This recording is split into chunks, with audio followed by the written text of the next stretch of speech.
బ్రాహ్మణుల రాజకీయ విప్లవం. భారతదేశ చరిత్ర రచన సంతృప్తికరంగా జరిగి ఉంటే, భారత రాజకీయ చరిత్ర సారాంశం గురించి ఇప్పుడు నేను మాట్లాడాల్సిన అవసరం ఉండేది కాదు. కానీ నిర్మొహమాటంగా చెప్పాలంటే అది తృప్తికరంగా లేదు. ఎందుకంటే చరిత్ర రచనలో ముస్లిం దండయాత్రలకు మితిమీరిన ప్రాధాన్యం ఇచ్చారు. హిమపాతం వలె ముస్లిం ఆక్రమణ వెల్లువ ఎలా వచ్చి పడిందో, ప్రజలను ఎలా చుట్టివేసిందో, పాలకులను ఎలా పదభ్రష్టం చేసిందో కుప్పలు తెప్పలుగా రాశారు. ముస్లిం ఆక్రమణ చిట్టా తప్ప మరో ముఖ్యమైన విషయం భారతదేశ చరిత్రలో లేనట్టు చరిత్ర రచన సాగింది. పోనీ ఆ సంకుచిత దృక్పథం నుంచి చూసినా అధ్యయనం చేయవలసిన ఆక్రమణలు ముస్లింల ఆక్రమణలు మాత్రమే కావు. అంతకంటే ఎక్కువ ప్రాముఖ్యం కలిగినవి, సమాన ప్రాధాన్యం కలిగిన ఆక్రమణలు ఇంకా ఉన్నాయి. హిందూ ఇండియాను ముస్లిం ఆక్రమణదారులు ఆక్రమిస్తే, బౌద్ధ ఇండియాను బ్రాహ్మణ మత ఇండియా ఆక్రమించింది.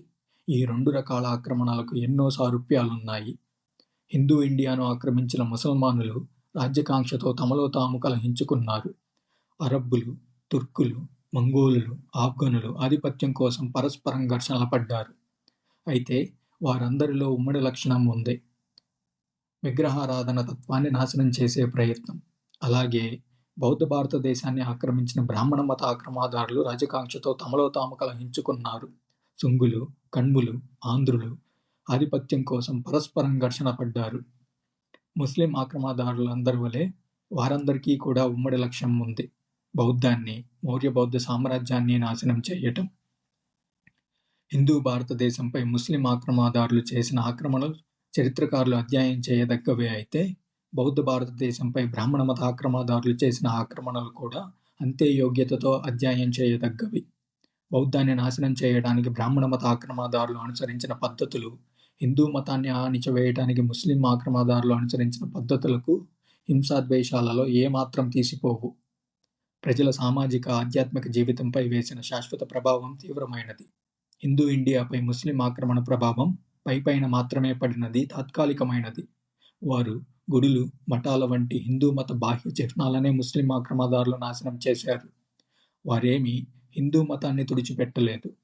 ప్రజల ఆధ్యాత్మిక జీవనాన్ని నియంత్రించే సూత్రాలను, సిద్ధాంతాలను నాశనం చేయలేదు. బ్రాహ్మణ మత ఆక్రమణ ఫలితంగా శతాబ్ద కాలంగా వాస్తవ, శాశ్వత ఆధ్యాత్మిక జీవసూత్రాలుగా బౌద్ధం ప్రచారం చేసినవి, జీవన విధానంగా ప్రజలు ఆమోదించిన సిద్ధాంతాలు సమూలంగా మార్పులకు లోనయ్యాయి. నానుడిని మార్చి చెబితే, ముస్లిం ఆక్రమణదారులు స్నానకుండలో నీటిని కదిలించారు అంతే. అది కూడా కొద్దిసేపే. తరువాత వారు ఆ పనిలో అలసిపోయి అలాగే వదిలేశారు. హిందూ తత్వసూత్రాలు ఓ శిశువు అనుకుంటే, వారు శిశువును స్నానకుండం నుంచి బయటకు విసిరివేయలేదు. బ్రాహ్మణ మతం బౌద్ధంతో ఘర్షణలో దాన్ని పూర్తిగా తుడిచిపెట్టింది.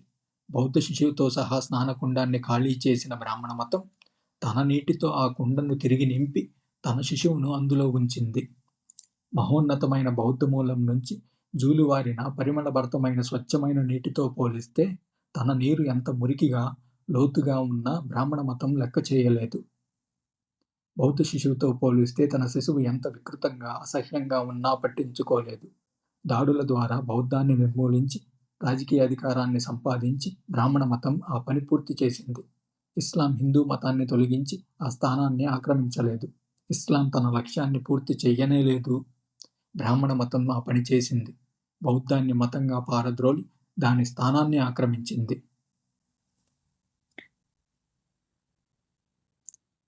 హిందూ భారతదేశంపై ముస్లిం దండయాత్రల పర్యవసానం కంటే బౌద్ధ భారతంపై బ్రాహ్మణ మత దండయాత్రల భారతీయ చరిత్రకారునికి అత్యధిక ప్రాముఖ్యం కలిగినవి. అయినా మౌర్యులు నిర్మించిన బౌద్ధ భారతాన్ని పతనం చేసిన శక్తుల గురించి చరిత్రకారులు స్వల్పంగా మాత్రమే పట్టించుకున్నారు.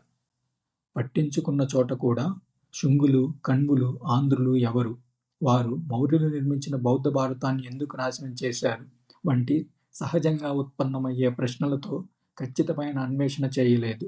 బౌద్ధంపై విజయం తరువాత బ్రాహ్మణ మతం రాజకీయ, సాంఘిక వ్యవస్థలో తెచ్చిన మార్పులు అధ్యయనం చేసే ప్రయత్నమూ జరగలేదు. కొన్ని తప్పుడు అభిప్రాయాల కారణంగా భారతదేశ చరిత్రకు సంబంధించిన ఈ కోణం పరిశీలన జరగలేదు. బ్రాహ్మణ మతం, బౌద్ధం, జైనం వివిధ దశలు మాత్రమేనని, వాటి మధ్య ఎన్నడూ మౌలిక శత్రుత్వం ఎన్నడూ లేదని, చరిత్రలో అంతటా భారతీయ సంస్కృతి ఒకటిగానే ఉండిందని సర్వసామాన్య అభిప్రాయం. భారత రాజకీయ చరిత్రలో జరిగిన ఘర్షణలన్నీ శుద్ధ రాజకీయమైనవని, రాజవంశాల మధ్య జరిగినవని, వాటికి సామాజిక, ఆధ్యాత్మిక ప్రాముఖ్యతమేమీ లేదని భావించటం మరో తప్పుడు అభిప్రాయం. ఈ పొరపాటు అభిప్రాయాల కారణంగానే భారత చరిత్ర అంతా ఒక రాజవంశ స్థానంలో మరొకటి రావటం, ఒక పాలకుని తరువాత మరొక పాలకుడు వంటి వివరాలు చిట్టాగా కేవలం యాంత్రికమైనదిగా పరిణమించింది. ఆ వైఖరిని, ఆ చరిత్ర రచన పద్ధతిని సరిదిద్దాలంటే 2 నిర్వివాద వాస్తవాలను గుర్తించాలి.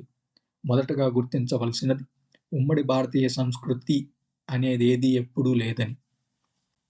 చారిత్రకంగా బ్రాహ్మణవాద భారతదేశం, బౌద్ధ భారతదేశం, జైన భారతదేశం అనే 3 ఇండియాలున్నాయని, ప్రతిదానికి సొంత సంస్కృతి ఉందని మొదట గుర్తించవలసిన విషయం. మహమ్మదీయ దండయాత్రలకు ముందున్న హిందూ దేశ చరిత్ర బ్రాహ్మణ, బౌద్ధ మతాల మధ్య జరిగిన నైతిక సంఘర్షణ చరిత్ర అనేది రెండోదిగా గుర్తించవలసింది. ఎవరైతే ఈ 2 వాస్తవాలను గుర్తించరో వారు హిందూ దేశ వాస్తవ చరిత్రను, అంతర్లీనంగా ఉన్న అర్థాన్ని, ప్రయోజనాన్ని వెల్లడించే చరిత్రను రచించలేరు. రాయబడిన చరిత్రను దిద్దుబాటుగాను, వానిలో అంతర్లీనంగా సాగే అర్థాన్ని, ప్రయోజనాన్ని ఆవిష్కరించడానికి బౌద్ధ భారతంపై బ్రాహ్మణ మత దండయాత్రల చరిత్రకు, బౌద్ధంపై బ్రాహ్మణ మత విజయ చరిత్రను నేను ఇప్పుడు చెప్పదలుచుకున్నాను. కాబట్టి పుష్యమిత్రుని విప్లవం బౌద్ధాన్ని కూలదోయటానికి బ్రాహ్మణులు నిర్వహించిన రాజకీయ విప్లవం అన్న గుర్తింపుతో మనం ప్రారంభించాలి.